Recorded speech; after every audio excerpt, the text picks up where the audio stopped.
کہ دنیا کا جو سب سے دھارمک آدمی ہے وہ بھی 90% ایتھیسٹ ہے. کیوں؟ اس لیے کہ دنیا میں 10 دھرم ہے، ایک وہ مانتا ہے اور باقی 9 کو بالکل ریشنل، جیسے میں دیکھتا ہوں ویسے ہی دیکھتا ہے. باقی 9 کی غلطیاں اسے پرفیکٹ دکھائی دیتی ہیں.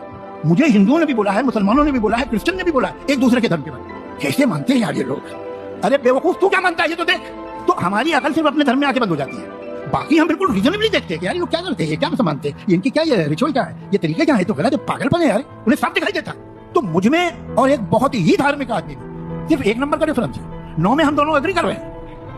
اسی کے ساتھ جو اگلا سوال کیا جاتا ہے ہمارے ملحدین کی جانب سے کہ جو آپ لوگ خدا کے ماننے والے ہیں، جب آپ کسی ایک مخصوص ریلیجن کی طرف خود کو منسوب کرتے ہیں، جیسے ہم مسلمان ہیں، تو ہم خود کو مسلمان کہہ کے 99% خداؤں کا انکار کر رہے ہوتے ہیں جو باقی ریلیجن ہے، کیونکہ ہم جانتے ہیں کہ اس دنیا کے اندر سینکڑوں ریلیجن سے اور ہر ریلیجن کو فالو کرنے والے کروڑوں کی تعداد کے اندر موجود ہیں. تو اگر ہم خود کو مسلمان کہتے ہیں تو سیم ٹائم پہ ہم اتنے سارے خداؤں کا انکار کر رہے ہوتے ہیں. تو ملحدین کا کہنا یہ ہے کہ ہم نے بس اتنی سی جرت کی ہے کہ جو آپ ایک خدا کو مانتے تھے اس کا بھی انکار کر دیا ہے، ورنہ ہماری جو جرم کی انٹینسٹی ہے وہ بالکل برابر ہے. اور وہ یہ بھی کہتے ہیں کہ ایسا بھی تو ہو سکتا ہے کہ جس خدا کو آپ مان رہے ہوں، جس مذہب کو آپ مان رہے ہو، وہ کل کو خدا کی بارگاہ میں مقبول ہی نہ ہو، تو تب تو آپ کا خدا پر ایمان لانا تو اپنی ذات کے اندر ہی ضائع ہو جائے گا.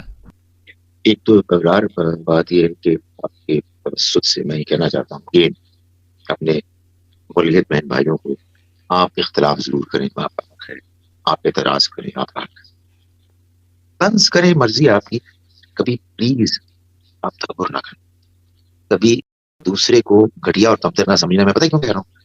میرے رب کا یہ فیصلہ ہے کہ جو اچھا انسان ہے نا اس کو ضرور ہدایت ملے، اور جس نے اپنے اوپر ظلم کیا، بے جا تکبر کر کے دوسروں کا مذاق اڑا کے، یہ تو آپ جانتے ہیں نا کہ تو گھٹیا بات ہے.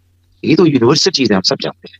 نہیں، مجھے آپ سے اختلاف ہے، آپ کو مجھ سے اختلاف ہے. میں آنیسٹلی آپ کی بڑی عزت کرتا ہوں، اس لیے کہ میں جانتا ہوں کہ آپ میری ایزمپشن ہے اور میں اس ایزمپشن کو ماننا چاہتا ہوں کہ آپ سچائی کی تلاش میں یہ سب کچھ کر رہے ہیں. تو پلیز اپنے اختلاف کی حد میں رکھیے. اور مجھے آنیسٹلی میں آپ کو بتا رہا ہوں، جو میرے ہم مذہب لوگ ہیں جو آپ کے ساتھ سخت باتیں کرتے ہیں، مجھے وہ پسند نہیں. میں آپ کو دعوت دینا چاہتا ہوں کہ آپ ہماری بات پر ہمدردانہ غور کریں. اب آئیے سوال کے جواب کی طرف. دیکھیں اگین یار، مجھے آپ سے پلیز بھائیوں بہنوں، مجھے آپ پر یہ اعتراض ہے، آپ نے ہمارا موقف ہی نہیں سمجھا. ارے بھائی، یہ اللہ کون ہے؟ یہ دین کون ہے؟ یہ حق کیا ہے؟ یہ قرآن کیا ہے؟ ہم یہ کہہ رہے ہیں کہ یہ سچائیاں. ہم جس دنیا میں بھیجے گئے ہیں اس میں امتحانات 2 ہیں. ایک عقل کا امتحان ہے کہ ہم انٹلیکچولی آنےسٹ ہو جائیں، اور دوسرا ہمارے اخلاق کا، کردار کا امتحان ہے کہ ہم مورلی اپ رائٹ ہو جائیں، پاک کردار انسان ہو جائیں. جو ان دونوں امتحانات میں کامیاب ہو گیا وہ کامیاب ہے، جو ان میں ناکام ہو گیا وہ ناکام ہے. ہم یہ کہہ رہے ہیں کہ جب اللہ کے پیغمبر آتے ہیں اور وہ اللہ کا پیغام پیش کرتے ہیں تو حق واضح ہو جاتا ہے، انٹلیکچولی واضح ہو جاتا ہے، اس کی مورل سپیریورٹی اسٹیبلش ہو جاتی ہے. اس کے بعد جو انکار کرنے والا ہے وہ ایک گرا ہوا انسان ہوتا ہے. وہ کسی صحیح بات کو، سچی بات کو ماننے سے اس لیے انکار کر رہا ہوتا ہے کہ وہ اپنے آپ کو اس سے بڑا سمجھتا ہے. وہ کہتا ہے کہ میں تم کو اپنے آپ کو پیغمبر کہنے والے کیوں مانوں؟ میرے پاس تم سے زیادہ دولت ہے، میں تم سے زیادہ طاقتور. تو یہ اس کی ایروگنس ہوتی ہے.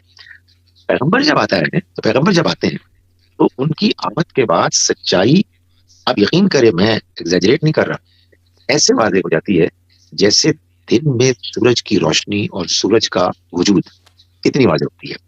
پیغمبر جب چلے جاتے ہیں، میرے طرح کے انسان ان کے پیغام کو پیش کرتے ہیں. ہمارے پیش کرنے میں غلطیاں بھی ہوتی ہیں، ہم اخلاقی طور پر بھی بہت بلند نہیں ہوتے.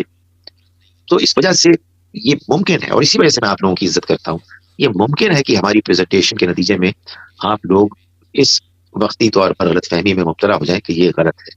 سو آپ کے سوال کا جواب یہ ہے، 99 مذہب ہوں، مذہبی گروہ ہوں، یا 999 ہوں، ہمارا، کم سے کم میرا یہ موقف نہیں ہے کہ صرف میرا ہی گروہ کامیاب ہوگا باقی سب ناکام ہوں گے.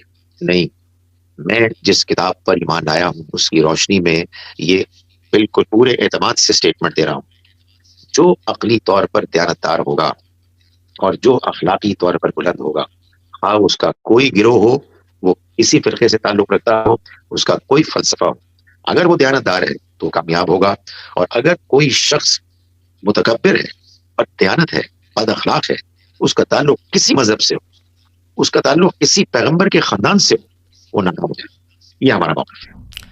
جی بالکل ڈاکٹر صاحب، اور میرے خیال سے اگر ملحدین یہ جان لے کہ ہم کس پوزیشن میں رہ کے مذہب کے حوالے سے بات کرتے ہیں، کیا ہمارا دعویٰ ہے، تو آدھے سے زیادہ سوالات تو میرے خیال سے وہ انویلڈ ہی ہو جائیں گے، کیونکہ وہ ہماری پوزیشن سے واقف نہیں ہے. تو ہماری پوزیشن کو خود سمجھ کر وہ ایک مقدمہ کھڑا کرنے کی کوشش کرتے ہیں، جو کہ ایک جائز بات نہیں ہے.